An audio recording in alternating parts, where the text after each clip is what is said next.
नमस्कार। आज हम कोविड 19 पैंडेमिक की जो करंट सिचुएशन है और उसमें जो जब तक मिस इन्फॉर्मेशन फैलाई जा रही है उसके बारे में कुछ चर्चा करेंगे। और मेरे साथ और बहुत सीनियर डॉक्टर्स हैं। डॉक्टर नरेश तरेन हैं, डॉक्टर सुनील कुमार।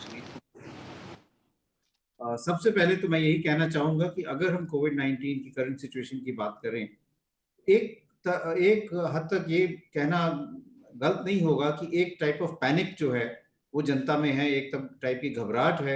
और इस घबराहट के कारण लोगों ने कई इंजेक्शन अपने घर पे रखने शुरू कर दिए हैं। रेमडेसिविर जैसे इंजेक्शन की होर्डिंग शुरू हो गई है, ऑक्सीजन सिलेंडर्स की होर्डिंग शुरू हो गई है, जिससे शॉर्टेज भी हो रही है और एक टाइप का अननेसेसरी पैनिक किया जा रहा है। तो सबसे पहले तो मैं यही कहूंगा कि हमें ये समझना चाहिए कि जो कोविड 19 इन्फेक्शन है, ज्यादातर ये एक मामूली इन्फेक्शन है। 85 to 90% जो लोग हैं, इनमें ये एक आम बुखार, जुकाम, नजला, गले में खराश, बॉडी एक्स टाइप की इन्फेक्शन ही होती है। इसमें ना ऑक्सीजन की जरूरत पड़ती है, ना रेमडेसिविर की जरूरत पड़ती है, ना ज्यादा दवाइयों की जरूरत पड़ती है।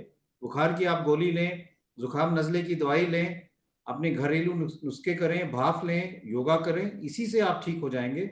और आपको ना ऑक्सीजन घर में रखने की जरूरत है, ना रेमडेसिविर रखने की जरूरत है, और आप आराम से हफ्ते 10 दिन में ठीक हो जाएंगे। हाँ, 10 से 15% ऐसे लोग हैं जिनमें सिवियर इन्फेक्शन हो सकती है, और उन लोगों में ऑक्सीजन और दवाइयों की जरूरत पड़ सकती है, जिसमें स्टीरॉइड्स भी हैं, रेमडेसिविर भी है, कभी कभी हम प्लाज्मा भी देते हैं। और 5% से कम ऐसे मरीज होते हैं जिनको ज्यादा तेज दवाई देने की जरूरत पड़ती है या वेंटिलेटर की जरूरत पड़ सकती है। तो ये हम पूरे आंकड़े अगर हम देखें तो इससे ये बात साबित होती है कि हमें कोई घबराने वाली जरूरत नहीं है, पैनिक की जरूरत नहीं है। और अगर हम सब के सब अगर ये देखें कि हमारी रिपोर्ट पॉजिटिव आ गई और हम एडमिट हो जाए या एकदम ऑक्सीजन शुरू कर दें, तो ये बहुत गलत धारणा है और इससे अननेसेसरी ऑक्सीजन की शॉर्टेज हो जाएगी। इसलिए सबसे पहले तो मैं यही कहना चाहूंगा कि हम ये समझें कि ये माइल्ड बीमारी है, सिर्फ 10 से 15% में सिवियर हो सकती है। दूसरी चीज ये समझना चाहिए कि जो हम बात करते हैं इंजेक्शन की, रेमडेसिविर की, वो इंजेक्शन जो है, अगर हम डब्ल्यूएचओ की ट्रायल की बात करें, सॉलिडारिटी ट्रायल ने, वो एक नेगेटिव स्टडी थी। उस ट्रायल ने ये शो किया कि रेमडेसिविर से ना आपकी जान बचती है, ना आपकी हॉस्पिटल स्टे कम होती है। यूएस की एक स्टडी ने ये शो किया था कि अगर रेमडेसिविर हम मॉडरेट टू सीवियर पेशेंट में, मॉडरेट टू सीवियर, माइल्ड में किसी ने नहीं दिया है, मॉडरेट टू सीवियर में दें तो हॉस्पिटल स्टे कुछ हद तक कम हो जाता है। इसलिए जो स्टेबल पेशेंट्स हैं, जो घर पे हैं, जिनकी ऑक्सीजन सैचुरेशन ठीक है, 94 से अबव है, इन लोगों को रेमडेसिविर की कोई जरूरत नहीं है। और रेमडेसिविर अगर आप लेंगे तो उससे नुकसान ज्यादा हो सकता है, फायदा कम होगा। इसलिए एक बात ये भी मैं कहना चाहूंगा कि रेमडेसिविर कोई मैजिक बुलेट नहीं है। सिर्फ उन पेशेंट्स के लिए दी जाती है जो हॉस्पिटल में एडमिटेड है, जिनको मॉडरेट टू सीवियर डिजीज है और जिनकी ऑक्सीजन सैचुरेशन 93 से कम हो रही हो, जिनके लंग्स में शेडोज आ रहे हो जो हम एक्सरे या सीटी स्कैन से देखते हैं, या ब्लड की रिपोर्ट में ऐसे पैरामीटर्स आ रहे हो जो ये सजेस्ट करें कि वो मॉडरेट या सीवियर डिजीज की तरफ जा रहे हैं। तो ये एक बात समझना बहुत जरूरी है। दूसरी चीज ये है कि कई लोग ये सोचते हैं कि अगर सैचुरेशन कल 98 थी और आज 97 हो गई तो आस्ता आस्ता मेरी सैचुरेशन गिरने लग रही है और मैं ऑक्सीजन लगाना शुरू कर देता हूँ। हमें ये समझना चाहिए कि ऑक्सीजन जो हम देखते हैं ब्लड में, चाहे आपकी सैचुरेशन 94 हो, चाहे 98 हो, चाहे 99 हो, ब्लड में जो ऑक्सीजन है वो लगभग उतनी ही रहती है। क्योंकि जो हम फिजियोलॉजी में बात करते हैं कि एक ऑक्सीजन डिसोसिएशन कर्व, वो आपकी सैचुरेशन जब 90 से ऊपर होती है तो कर्व एकदम फ्लैट होता है। इसका मतलब आप अपनी सैचुरेशन और बढ़ाने से आपके खून में ऑक्सीजन ज्यादा नहीं बढ़ती। इसलिए अगर आपकी सैचुरेशन 95, 94, 97 है, ऑक्सीजन की कोई जरूरत नहीं है। अगर आपको लगे कि सांस की तकलीफ है, चेस्ट में कंस्ट्रिक्शन हो रही है, तो डीप ब्रीदिंग एक्सरसाइज करें, पेट के बल लेट सकते हैं, उससे भी आपकी सैचुरेशन बढ़ जाएगी। लेकिन पैनिक करने की कोई जरूरत नहीं है और एकदम ऑक्सीजन लगाने की जरूरत नहीं है। इससे आप ऑक्सीजन की जो सप्लाई है उसको कम करेंगे, और जब आपको ऑक्सीजन की जरूरत नहीं है और ऑक्सीजन आप लगाएंगे, तो किसी व्यक्ति जिसको ऑक्सीजन की जरूरत है उसको आप ऑक्सीजन डिनाई कर रहे हो और उसके लिए वो लाइफ सेविंग हो सकती है। तो इसलिए मैं ये भी कहना चाहूंगा कि ऑक्सीजन का मिसयूज ना करें, रेमडेसिविर का मिसयूज ना करें, पैनिक ना करें। मेजॉरिटी ऑफ पेशेंट्स जो हैं वो घर पे अपने आप को आइसोलेट करके ठीक हो सकते हैं, हॉस्पिटल आने की जरूरत नहीं है। अगर हम होम आइसोलेशन ठीक से करेंगे, अपने डॉक्टर से संपर्क करके अपने आप को मॉनिटर करेंगे, वार्निंग साइंस की तरफ ध्यान देंगे, तो हॉस्पिटल्स की भीड़ भी कम होगी। जिन लोगों को बेड की जरूरत है उनको बेड मिलेगा और उनकी पूरी तरह से इलाज हो पाएगा। तो यही मैं कहना चाहूंगा कि पैनिक ना करें, ड्रग्स की तरफ ना जाएं, डॉक्टर्स पे विश्वास करें। और स्टीरॉइड्स, रेमडेसिविर और ऑक्सीजन की माइल्ड केसेस में कोई जरूरत नहीं है, उससे ज्यादा नुकसान होता है, इसलिए उसको अवॉइड करें। इस मैसेज के बाद मैं अब डॉक्टर नरेश त्रेहिन को कहूंगा कि वो अपना मैसेज दे, जिससे हम लोगों को आगे कॉन्फिडेंस बिल्ड कर सके। तो जैसे डॉक्टर साहब ने ये मुद्दा उठाया कि कैसा पैनिक फैल रहा है और कैसे अपने आप का संतुलन मेंटेन करना है, आप ये देखेंगे कि पहले जब आरटीपीसीआर पॉजिटिव होता है तो सिम्टम्स मेनली जिससे शुरू होती है या ड्राई कॉफ या लॉस ऑफ स्मेल या फीवर, ये मोस्ट कॉमन सिम्टम्स है जिससे शुरू होता है। आरटीपीसीआर तो कराने से पता लग जाएगा कि है कोविड पॉजिटिव कि नहीं। जैसे ही आपका आरटीपीसीआर पॉजिटिव आता है, मेरे एडवाइस ये है कि अपने लोकल डॉक्टर जिससे आपको ऑलरेडी संपर्क है उससे आप कंसल्ट करें, क्योंकि आज सब डॉक्टर्स को जो प्रोटोकॉल जैसे डॉक्टर गुलेरिया ने भी बताई वो प्रोटोकॉल से पता है और वो उसके हिसाब से आपकी ट्रीटमेंट शुरू करेंगे। तो मेजॉरिटी मतलब 90% से ऊपर ही लोग जो हैं वो घर पे ही ठीक हो जाएंगे जिनकी दवाइयां उचित टाइम पे उचित दवाई दी जाएगी। ऑक्सीजन का तो आप डॉक्टर साहब ने बताया ऑलरेडी, पर ये बात सोचने की है कि क्या क्या चीजें आप कर सकते हैं। जैसे योगा का जो अलोम विलोम एक्सरसाइज है वो बहुत ही इफेक्टिव होती है हमारे लंग्स को एक्सपैंड करने में। और क्योंकि आप जब लंबा सांस लेके रोकते हो तो ऑक्सीजन की एक्सचेंज भी ज्यादा होती है ब्लड के साथ, तो आप देखेंगे कि अपनी लंग्स की हेल्थ को ठीक रखना है। और अगर जो टेंडेंसी कोई हो तो वो जो प्रोन पोजीशन में बताया वो होना जरूरी है। अगर जो इससे आपके घर में आइसोलेशन की फैसिलिटीज ठीक नहीं है तो हम सब हॉस्पिटल्स ने एक क्वारंटीन फैसिलिटी अपने हॉस्पिटल के पास ही ले ली है। जैसे हमने रेड बॉक्स लिया है। हम पेशेंट्स को जिनको कुछ एंजाइटी है या जिनके पास घर में सुविधाएं नहीं है, हम रेड फॉक्स में उनको भेज देते हैं। वहां पे हमारे डॉक्टर और नर्सेज उन पे मॉनिटर रखते हैं। अगर जो वहां से किसी को तकलीफ होती है कि बात बढ़ गई, जो 5% की बात कर रहे हैं हम, उनको फिर हॉस्पिटल में लिया जाता है। तो ये रूट भी बहुत सिक्योर लगता है लोगों को। तो इसीलिए घर सबसे ज्यादा अगर जो मॉनिटरिंग हो रही है, डॉक्टर आपको सेटिस्फैक्टरी अगर जो आपको मॉनिटर कर रहा है तो वो सबसे अच्छा है। उसके बाद मैंने बताया इंटरमीडिएट एंड हॉस्पिटल भी आना है जब इंट्रावीनस ड्रग्स की जरूरत हो या नॉर्मल ऑक्सीजन जो 2-4 लीटर दे रहे हैं हम, उसके बावजूद भी ऑक्सीजनेशन बहुत गिर रही है। सो ये तो एक बात होगी। दूसरी बात ये है कि आप लोगों को सबको अपना प्रोटेक्शन करना है सबसे पहले, डिजीज से पहले। वो जो तीनों गुर बोल रहे हैं हम कि बार बार बार बार जो मास्किंग, डिस्टेंसिंग और हैंड हाइजीन की बात करते हैं, उसको आप डबल अप करिए। मतलब ये कि अगर जो आप घर से बाहर जा रहे हैं कहीं क्राउडेड प्लेस में तो डबल मास्क यूज करें। N95 है तो N95 और एक वो जो उसके ऊपर एक सर्जिकल मास्क। अगर जो नहीं है, कॉटन मास्क भी यूज करते हैं तो दो करें एक, और उसका ऐसे टाई करें कि वो सील बन जाए आपकी फेस के ऊपर। तो इससे जो ब्रीदिंग हो आपके नोज और लंग्स में जो हवा जा रही है उसमें वायरस ना जाए। सो ये तो हो गई प्रिवेंटिव। और मेरे को ये ख्याल है कि आज के दिन हमारी जो लड़ाई है संक्रमण में, ये सबसे पहला जो सिपाही है वो पब्लिक है हिंदुस्तान की। क्राउडेड प्लेसेस से दूर रहे, कोई जरूरत नहीं है बड़ी शादियां या पार्टीज करने की। जो क्राउड इवेंट्स हैं उनसे दूर रहे और अपनी पूरी हिफाजत करें by masking and all that. अब लोग पूछते हैं कि हम घर से बाहर जो जाना पड़ता है, जो काम करने वाले हैं युवा, उनको जब वो घर आते हैं वापस, पहले तो अपना मास्क को साइड में रखें, अपने कपड़े चेंज करें, फिर फैमिली से मिले, क्योंकि you do not want to infect your अपने पेरेंट्स को, अपने बच्चों को, अपनी फैमिली को। तीसरी बात यह है कि ये जो अब कंफ्यूजन हो रहा है बहुत कि ये वेरिएंट्स आ गए हैं, ये वेरिएंट से एक बात जाहिर है क्यों हम कह रहे हैं और सावधान रहो? बिकॉज ये वेरिएंट की जो स्प्रेडिंग कैपेसिटी है वो डबल हो गई है। तीसरी बात यह है कि अगर जो आप अपना घर पे स्वास्थ्य ठीक रखेंगे, ये अमल करेंगे, तो हो सकता है आपको लगे ही नहीं, वो बेस्ट तरीका है। अब जो ऑक्सीजन के ऊपर कंफ्यूजन हो रही है, जो आप देखते हैं, पढ़ते हैं कि हॉस्पिटल्स में ऑक्सीजन की कमी है, वो इसलिए हुई है कि हिंदुस्तान में जो पहले हमारे हेल्थ केयर की कंजम्पशन थी ऑफ ऑक्सीजन, कोई अबाउट 15 से 2000 टन की थी ऑक्सीजन पर डे। अब हमारी जो वो रिक्वायरमेंट है 7-8 हजार तक पहुंच गई है।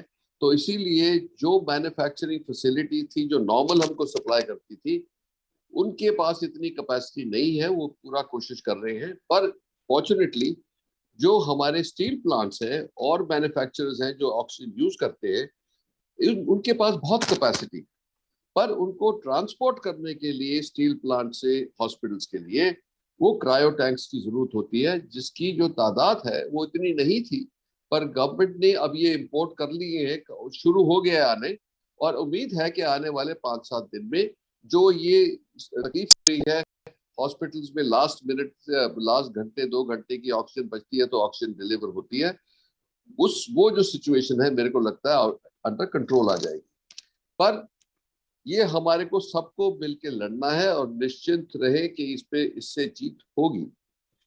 तो मैं अभी आपको डॉक्टर सुनील कुमार से हैंड ओवर करता हूं कि वो जो बाकी बातें हैं इस संक्रमण की, ये उस पर आप अपना मार्गदर्शन दें। गुड आफ्टरनून, नमस्कार doctor Guleria, doctor Trehan, doctor Naveed and हमारे जितने भी व्यूअर्स हैं, धन्यवाद करना चाहूँगा मुझे बुलाने के लिए। मैं director general of health services India हूँ। सर्वप्रथम मैं ये कहना चाहूँगा कि वैसे तो हमारे जो एक्सपर्ट्स हैं, जैसे डॉक्टर त्रेहान जी हैं, डॉक्टर गुलेरिया जी हैं, उन्होंने बहुत सी सारी बातें इस कोविड-19 के इन्फेक्शन को लेकर के क्लियर कर दी हैं। और ये सभी तथ्य हमें ध्यान में रखने चाहिए। हमें इस बात पर इत्मीनान रखना चाहिए कि हमारे इतने सीनियर डॉक्टर्स जो है, जिनका इंटरनेशनल प्रोफेशनल स्टैंडिंग है, जिन्होंने इस कोविड-19 इन्फेक्शन के बारे में न केवल हिंदुस्तान बल्कि पूरे दुनिया को ज्ञान दिया है, वह हम सबको, हमारी जनता को बता रहे हैं कि पैनिक नहीं करना है। तो एक विश्वास आना चाहिए। तो जब हम सब लोग मिल करके आपके सामने आ रहे हैं, तो ये आप सभी को विश्वास करना चाहिए कि तथ्यों पर ध्यान दें, ना कि पैनिक सिचुएशन पर। देखिए, जहां तक हमारी लड़ाई की बात है, इस बात पे ध्यान रखिए, 2020 एक बहुत ही एक अजीब सी नई बीमारी लेकर के आया, और हमने उस समय हमारी इस बारे में कोई तैयारी नहीं थी। भारत सरकार ने अपनी पूर्णतः अपना कर्तव्य निभाया, और जहां हमारी कैपेसिटी बिल्डिंग बिल्कुल एक अनोखे स्तर पर पहुंचा दी, जहां हम लोग आरटीपीसीआर टेस्ट करने की एक लैब होती थी हमारी, वहां हमने 2000 से ऊपर 2500 से ज्यादा लैब्स बना लिए पूरे देश में। जहां हमारे पास टेस्ट की कैपेबिलिटी बहुत कम थी, वहां हमने लाखों में टेस्ट करने की जिम्मेदारियां और निभाई हैं, और कैपेबिलिटी तक पहुंचे हैं। जहां हम अपने पीपी किट्स के बारे में बात करें, जहां हम अपने मास्क के बारे में बात करें, तो जहां हमारे बेड्स की बात करें, जो हमारे जो हॉस्पिटल बेड्स होते हैं या कोविड केयर सेंटर्स होते हैं, जिनमें हम सिर्फ माइल्ड केसेस को एडमिट करते हैं, या हमारी जो ट्रैकिंग टेस्टिंग जो कैपेबिलिटीज होती हैं, जो टेस्ट में पॉजिटिव आते हैं और एसिम्प्टोमेटिक, या वो बहुत ही घर में उनका इलाज किया जा सकता है, उनको ट्रैक करना, उनसे कांटेक्ट एस्टैब्लिश करना, उनके हालचाल पूछना, उनको सही सलाह देना bye personal contacts, through administration या थ्रू हेल्पलाइन, तो एक बहुत बड़ा सफर हमने पिछले साल तय किया। और देयरफॉर ये हमें विश्वास रखना चाहिए कि हमारी जो सरकार है या हमारे जो भी स्टेप्स लेते हैं इस बारे में, वो बहुत कंक्रीट और साइंटिफिक स्टेप्स लेते हैं। हमारे यहाँ कई सारे ग्रुप बने हुए हैं जो बिल्कुल टॉप साइंटिस्ट को लेकर के हैं, टॉप डॉक्टर्स को लेकर के हैं, टॉप माइक्रोबायोलॉजिस्ट को लेकर के हैं, टॉप एपिडेमियोलॉजिस्ट को लेकर के हैं। तो वो भारत सरकार को सलाह दे रहे हैं, भारत सरकार का एक तरह से उसको अग्रणीय रोल अदा कर रहे हैं ताकि हम देश में इस कोविड-19 की लड़ाई को आगे ले जाएं। तो पैनिक करने की कोई आवश्यकता नहीं है कि ये जो इन्फेक्शन हुआ है, ये जो इस साल जो इन्फेक्शन फैल रहा है, उसके मेरी राय में तो मुख्यतः दो कारण हैं। एक तो हम कोविड अप्रोप्रिएट बिहेवियर को भूल गए। हमने ये कहा जाता है कि हम ह्यूमन बीइंग की जो माइंड जो मेमोरी होती है वो बहुत शॉर्ट होती है, और ये साबित कर दिया हमने कि हम बहुत जल्दी भूल गए कि हम तो अमर हैं, अजर हैं, और हम इकट्ठा भी रह सकते हैं, बिना मास्क के भी रह सकते हैं, घुल मिल सकते हैं, हमें कुछ नहीं होगा। लेकिन कोविड हिट अस बैक। तो इसलिए हमें ये बात को ध्यान रखना चाहिए कि कोविड अप्रोप्रिएट बिहेवियर बिल्कुल उपयुक्त है, और वह हमें फेल करेगा अगर हम उसको फेल करेंगे।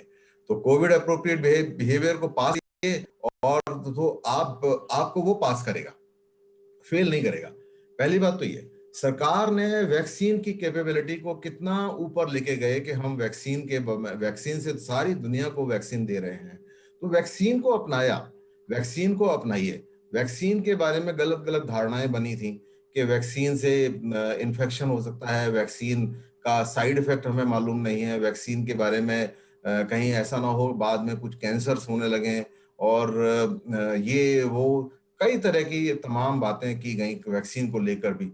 तो वैक्सीन को अपनाया नहीं, वैक्सीन को जरा खुली बाहों से और खुले मन से अपनाइए, इसके बारे में पॉजिटिव रहिए। इसमें सरकार आपके स्वास्थ्य की ध्यान रखती है। उन्होंने हमने जो ऐप बनाया है, या जो हमने वो बनाया है, अपना सॉफ्टवेयर बनाया है, उसमें सभी तरह की आपकी जितनी भी समस्याएं होती हैं वैक्सीन को लेकर के, वो सारे रिकॉर्ड की जाती हैं। और उसमें ये पाया गया है कि कोई भी सीरियस साइड इफेक्ट बहुत ज्यादा मात्रा में नहीं है, बल्कि एक तरह से नेग्लिजिबल है। तो वो एक सेफ वैक्सीन आपको दी जा रही है, तो उसको अपनाना चाहिए जनता को आगे लेकर। ये वैक्सीन आपको हमारी जो इन्फेक्शन की चेन को कट करेगी। दो चीजें जो इन्फेक्शन को कट करेंगी वो यही है, एक कोविड अप्रोप्रिएट बिहेवियर में डॉक्टर त्रेहान ने बड़े अच्छे तरीके से बताया कि मास्क कैसे कैसे पहन सकते हैं। मास्क को पहनना है, और मास्क को अप्रोप्रिएटली पहनना है, नाक के ऊपर भी पहनना है, मुंह को भी ढकना है। ये नहीं कि चिन के ऊपर डाल दिया या सिर्फ नाक के ऊपर डाल दिया, मुंह खुला है, या मुंह पर लगा लिया, नाक खुली है। ऐसे मास्क लगाने से चाहे आप एक लगाएं, चाहे दो लगाएं, चाहे N95 लगाएं, वो बेकार है। तो अप्रोप्रिएट लगाएं, एक भी लगाएंगे बहुत अच्छा है, जैसे त्रेहान साहब ने कहा, और रीइंफोर्स कर लेंगे जहां जरूरत है तो और भी अच्छा है। तो इस तरह से आप अपने अपने बिहेवियर को पॉजिटिव रखिए, पैनिक करने की जरूरत नहीं है। जब आप आइसोलेशन में होते हैं, जब आप जैसे मान लीजिए आपको इन्फेक्शन हो गया, माइल्ड इन्फेक्शन है, और आपको घर में इलाज करना, ये बात देखिए बड़े अच्छे तरीके से डॉक्टर गुलेरिया और डॉक्टर त्रेहान ने बड़े ही अच्छे तरीके से साफ शब्दों में कही कि 90%, 99% लोगों को हॉस्पिटल जाने की जरूरत नहीं है। मैंने भी देखा है, मेरे पास भी कई सारे फोन आते हैं दिन भर में कि हमें यहाँ बिस्तर दिला दो, हमें वहां बिस्तर दिला दो। तो मेरा सर्वप्रथम ये प्रश्न होता है कि आप बीमार कितने हैं। आप बीमार अगर उतने नहीं हैं तो आपको हॉस्पिटल में जाने की जरूरत नहीं है। हॉस्पिटल में जाएंगे तो दो नुकसान होंगे, एक, आप नेसेसरी बेड ऑक्यूपाई करेंगे, किसी और सीरियस मरीज को बेड की जरूरत है वो उसको नहीं मिलेगा, आप अननेसेसरली ऑक्यूपाई कर लेंगे। दूसरा, जो हमारे जो फोर्स है, हेल्थ केयर वर्कर्स हैं, वो आपके अटेंशन में लग जाएंगे और आपको ध्यान देंगे, और जो सीरियस मरीज है वो बेचारा छूट भी सकता है। ऑक्सीजन की भी आप यूज करेंगे। तो इस तरह की जो रिसोर्सेज हैं वो भी आप यूज करेंगे, और इससे दूसरा ये होगा कि आप हमारे जो जो एक तरह का पैनिक भी होगा कि अरे वो अस्पताल में दाखिल हो गए, बहुत सीरियस बीमारी है, पता नहीं कितने बीमार है। नहीं, आप इसको रोकिए, और जब तक, जैसे डॉक्टर त्रेहान ने तो बहुत अच्छी बात करी, फर्स्ट कांटेक्ट जो है आपका फैमिली डॉक्टर ही होना चाहिए। जब उसको सलाह ले, और हमने इतने अच्छे तरीके से बताया है कि आपको क्या मेजर करना है, टेम्परेचर मेजर करना है, थर्मामीटर जानते हैं, हर घर में थर्मामीटर होता है, पल्स ऑक्सीमीटर, अच्छा पल्स ऑक्सीमीटर नहीं है कोई बात नहीं, आजकल तो फोन में ऐप है और आपको रिकॉर्ड करना है, दैट्स ऑल। और आप देखिए कोई खांसी तो नहीं हो रही है, अगर आपकी खांसी बढ़ रही है या आपको सांस लेने में दिक्कत हो रही है तो तुरंत आप हेल्पलाइन को कांटेक्ट कर सकते हैं, डॉक्टर अपने डॉक्टर को कांटेक्ट करते हैं, वो आपको सही सलाह दे देंगे। कोई जरूरत नहीं है दवाइयों की, ज्यादातर केसेस में डॉक्टर गुलेरिया ने बड़े अच्छे तरीके से बताया, तो मैं इन चीजों को रिपीट नहीं करूंगा। पैनिक ना करें, जब आप आइसोलेशन में पड़ते हैं तो अपनी सेहत का ध्यान कैसे रखें, सांस लंबी लंबी लीजिए, जैसे डॉक्टर त्रेहान ने बताया अनुलोम विलोम, स्टे पॉजिटिव, अपने आप को पॉजिटिव रखिए, अपनी हेल्थ के ऊपर ध्यान दीजिए, अपने आप को होपफुल बना के रखिए, और न केवल अपनी हेल्प करिए बल्कि दूसरों की भी हेल्प करिए और उनको पॉजिटिव करके रखिए। न्यूज वगैरह पर बहुत ज्यादा ध्यान ना दें। देखिए न्यूज में कई सारी चीजें होती हैं, सेल्फ इंटरेस्ट भी होते हैं, किसी तरह का पैनिक क्रिएट करना होता है। आपने सभी सुना है टीआरपी भी बढ़ाने की कोशिश की जाती है, मैं उन सब चीजों के बारे में नहीं जाना चाहूंगा क्योंकि वो मेरा सब्जेक्ट नहीं है। लेकिन मैं नहीं कहूंगा, सिलेक्ट न्यूज करें, सिलेक्ट न्यूज सुने, और बहुत ज्यादा न्यूज ना सुने, सारे दिन भर न्यूज सुनते रहेंगे, आपका सचमुच में आपका मस्तिष्क जो है वो फटने लगेगा, वो आप स्वस्थ नहीं रह पाएंगे। इससे बढ़िया ये है कि आप पढ़ें, कोई अच्छी किताब पढ़ें, कोई अच्छी स्टोरी सुने। व्हाट्सएप यूनिवर्सिटी चल रही है, उस पर बिल्कुल ध्यान नहीं दीजिए, रेस्पॉन्सिबल बिहेवियर अपनाइए, ये सब भी रेस्पॉन्सिबल बिहेवियर है, ये आपको भी करना है, रेस्पॉन्सिबल बिहेवियर डॉक्टर्स को भी करना है, रेस्पॉन्सिबल बिहेवियर सोसाइटी को भी करना है, रेस्पॉन्सिबल बिहेवियर मीडिया को भी करना है। तो इन सब बातों को लेकर के अब मैं चाहूंगा कि इसी चर्चा को आगे डॉक्टर नवनीत आगे बढ़ाएं।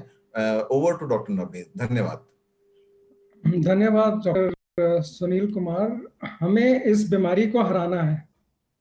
अगर हमें इस बीमारी को हराना है तो हमें हेल्थ केयर वर्कर्स को बचाना है। हमें हेल्थ केयर वर्कर्स इस टाइम बहुत पॉजिटिव हो रहे हैं। अब हम हेल्थ केयर वर्कर्स को बचाएंगे तो हेल्थ केयर वर्कर्स ही पेशेंट्स को बचा पाएंगे। जब पेशेंट्स बचेंगे, हेल्थ केयर वर्कर बचेंगे, तभी हम देश की इकोनॉमी को भी बचा पाएंगे। तो ये सब लिंक्ड है। इस सब को लिंक करने के लिए हमें ब्रेक द चेन, हमें नंबर ऑफ पेशेंट्स जो अब बहुत बढ़ गए हैं उसको घटाना है। हमें हमारा सिर्फ एक ही मकसद होना चाहिए, ब्रेक द चेन। हम इन नंबर्स को कैसे कम करें। अब इस नंबर को कम करने के लिए किसकी जिम्मेवारी है? इसके लिए सबकी जिम्मेवारी है। मीडिया की जिम्मेवारी है, डॉक्टर्स की जिम्मेवारी है, सरकार की जिम्मेवारी है, डिस्ट्रिक्ट एडमिनिस्ट्रेशन की जिम्मेवारी है, और पॉलिटिशियंस की जिम्मेवारी है, और उसके बाद जितने भी हम खुद लोग हैं, जितने भी आम जनता है, उसकी सबसे बड़ी जिम्मेवारी है। तो हम सबको इस जिम्मेवारी को निभाना है। अब इस जिम्मेवारी को कैसे निभाएं? 2020 में तो हमने इस पे बहुत बढ़िया से काम किया, बहुत बढ़िया से इसको बचाया, इतने सारे कैंपेन हुए, इतनी दवाइयां उपलब्ध कराई गई, इतनी ऑक्सीजन, इतने वेंटिलेटर, इतने बेड्स हमने किए। इसके कारण आज हम कुछ हद तक उन चीजों को संभाल पाए हैं। अब हमारी जिम्मेवारी है कि हमें शहरों को और गांवों को बचाना है। मुझे अपने शहर को और मुझे अपने गांव को बचाना है। मैं अपने शहर को कैसे बचाऊंगा, मैं अपने गांव को कैसे बचाऊंगा, ये जिम्मेवारी मेरे शहर के ऊपर आती है। अब शहर में कौन होता है जी? डिस्ट्रिक्ट मजिस्ट्रेट होता है, डिस्ट्रिक्ट में पुलिस का अधिकारी होता है, और मेडिकल सुपरिटेंडेंट डॉक्टर्स का अधिकारी होता है, उसके बाद वरिष्ठ लोग होते हैं डिस्ट्रिक्ट के। तो ये सब मिलके अपना बैठें, हर रोज अपना डिस्ट्रिक्ट वॉर जोन बनाएं और देखें कि मेरे डिस्ट्रिक्ट में परसेंटेज पॉजिटिविटी रेट क्या है। आप देखें कि मेरे डिस्ट्रिक्ट का डिस्ट्रिक्ट पॉजिटिविटी रेट 5% से कम होगा तो वो डिस्ट्रिक्ट नंबर 1 है, और मैं अगर उसको 1% से कम रखूंगा तो वो तो बेस्ट है। तो मेरा एम है, मुझे अपने डिस्ट्रिक्ट का या अपने गांव का पॉजिटिविटी रेट टेस्ट में 1% से कम रखना है। तो अगर मैं 1% से कम रख पाऊंगा या मैं 5% से कम रखूंगा, तो जो मेरी मेहनत लगेगी तो मेरा डिस्ट्रिक्ट भी नंबर 1 रहेगा, मेरा इकोनॉमी भी अच्छी रहेगी, मेरे लोगों की जान भी नहीं जाएगी, और मेरे कोई पैनिक भी नहीं होगा। तो इसलिए हमें डिस्ट्रिक्ट को एक यूनिट बनाकर डिस्ट्रिक्ट को एम्पावर करके हमें आगे बढ़ना है। बिकॉज आज देखो दिल्ली में पॉजिटिविटी रेट 30%, बॉम्बे में एक दिन 26% था, लेकिन बॉम्बे में आज सीवियर रिस्ट्रिक्शन लगी तो 14% हो गया। दिल्ली में अभी भी हम 30% पे जूझ रहे हैं। तो हमें सीवियर रिस्ट्रिक्शंस लगानी पड़ेगी, जैसे ही हमारा पॉजिटिविटी रेट बढ़ेगा, और उसी के कारण जैसे ही नंबर ऑफ पेशेंट्स कम होंगे तब पैनिक कम होगा। दवाइयां देखें, दवाइयां तो अवेलेबल हैं, लेकिन दवाई उसी को देनी है जिसको जरूरत है। इस दवाई में सबसे बड़ी लड़ाई है जब आपका 6ठे और 8वें दिन के बीच में सैचुरेशन कम होती है, उसी टाइम आपकी सबसे इंपॉर्टेंट दवाई स्टेरॉइड होते हैं। तो वो सबसे इंपॉर्टेंट दवाई है और वो ही फर्स्ट शुरू करनी चाहिए। बाकी दवाइयां जो हैं आपकी, जो बड़े बड़े नाम रेमडेसिविर, टोसिलुज़ुमाब, इनके पीछे भागने का कोई मतलब नहीं है, ये कोई ज़्यादा फायदा नहीं करेंगी। ये जब अस्पताल में आप भर्ती होंगे और भर्ती होने के बाद ज़्यादा तेजी से बीमारी बढ़ेगी, तभी वो डॉक्टर तय करेगा कि उसको कौन सी दवाई को पहले बढ़ाना है, कौन सी को पहले देना है और ऐसे करना है। तो इसलिए हमें बहुत ज़रूरत है इस टाइम कि हम डॉक्टर्स को, अपने हेल्थ केयर वर्कर्स को सपोर्ट करें, उन पर विश्वास रखें, हेल्थ केयर सिस्टम को जितना बढ़ा सकते हैं हम बढ़ाएं, लेकिन उसके लिए हमें निगरानी करनी पड़ेगी। और वो निगरानी डिस्ट्रिक्ट लेवल पे ही होगी। डिस्ट्रिक्ट लोग, सीनियर लोग मिलें, डिस्ट्रिक्ट के अधिकारी हर रोज दिन में 2 बार 3 बार, हमें वाइब्रेंट बनना पड़ेगा। नहीं तो हमें मतलब पैनिक ऐसे कम नहीं होगा। पैनिक कम तब होगा जब तक हम डिस्ट्रिक्ट्स को एक्टिवेट, मेरे को पता है वो एक्टिवेटेड हैं, वो पूरा काम कर रहे हैं, लेकिन वो अपने अधिकार के साथ उस नंबर को कम लाएं। जब उस नंबर को कम लाएंगे तभी हम आगे बढ़ पाएंगे। अब वैक्सीनेशन 1 मई से सभी को 18 साल से ऊपर शुरू हो गई है। वैक्सीन आप लगवाएं, बेझिझक लगवाएं, किसी को कुछ नहीं होगा। अपने शरीर में सिर्फ पानी की मात्रा पूरी रखें। आपका इलाज इस टाइम देश में परफेक्ट है, आपकी गाइडलाइंस ट्रीटमेंट की नंबर 1 पे हैं। वैक्सीन में 1% की भी झिझक नहीं होनी चाहिए।